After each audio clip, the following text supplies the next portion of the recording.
Actually, they're trying to define yoga, but in the scientific parlance, they're calling it as quantum entanglement. It is just that we wouldn't call it entanglement, there is a quantum coherence.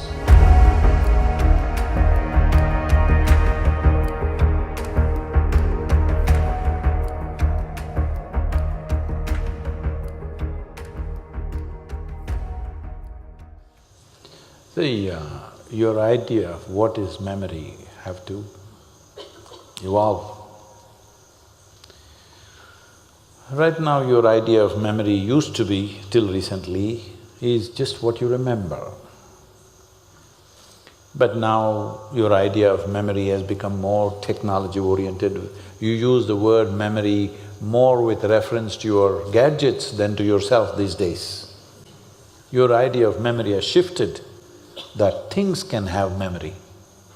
100 years ago, nobody thought things can have memory, isn't it? Only living creatures can have memory. How can a thing have memory? But now things have memory. They have more memory than you, better memory than you. So that's a huge shift in human understanding of memory. Now we're talking about water having memory. Why go in installments, water, fire, earth, this one, that one? Let's go a little further. They're using a very negative term. Actually, they're trying to define yoga, but in the scientific parlance, they're calling it as quantum entanglement. Quantum entanglement means there is one subatomic particle here, there's another one somewhere, 1,000,000 light years away. You can't imagine what that is, but that far away. But these two are connected. They have no explanation why, all right? The word yoga means just this. It is just that we wouldn't call it entanglement, there is a quantum coherence. The universe or creation or cosmos is entirely coherent. This happens across the universe right now. This does not mean, did this sound reach the ends of cosmos? No, not like that. But they are coherent. Nothing here is happening unconnected. If you find coherence, suddenly you have certain mastery over things. In yoga, we call this prajna. Prajna travels faster than light because it doesn't travel, it's just everywhere. Like I'm talking about this being cannot travel, it's everywhere, so it need not travel. You can call it divine, you can call it God, you can call it being, you can call it prajna, or you can call it quantum.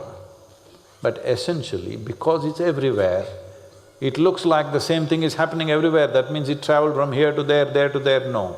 It's everywhere, so it need not travel. This is what being also means, that there is nowhere to go because everything is here. Everything is here. For one who is willing, everything is here. For one who comes in installments, installments means you have to go from one to another, another to another. That's a nice way of saying it. Generally I say it's a constipation. When life happens in installments, then it's a problem. Because how many installments do you want to break this life into? Because the nature of life is such that if you break it into 1,000,000,000 installments, still it'll not be complete, the picture is not complete. Because it's all here, it's not in 1, 2, 3, 4, 5. So, if water has memory, does stone have memory? Of course. Does air have memory? Of course. But that will sound ridiculous because where is the memory in the air? Well, see, all of you today are using phones. It is not wired, it's coming through the air, isn't it? Hello?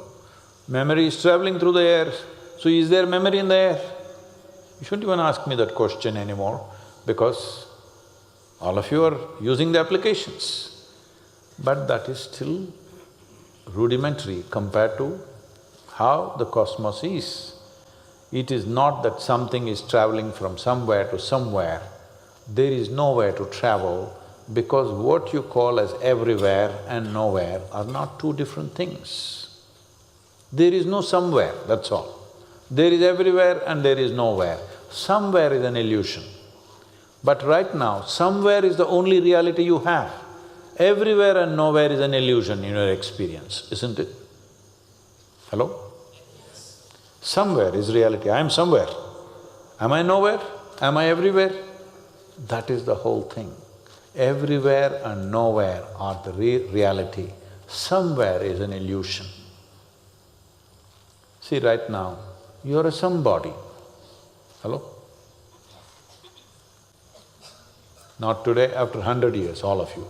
Me little sooner, but all of you 100 years later, if we bury all of you right here, there is no somebody, there is just the same garden. Hello? Yes or no? There is no your body and my body, there is just a body of earth.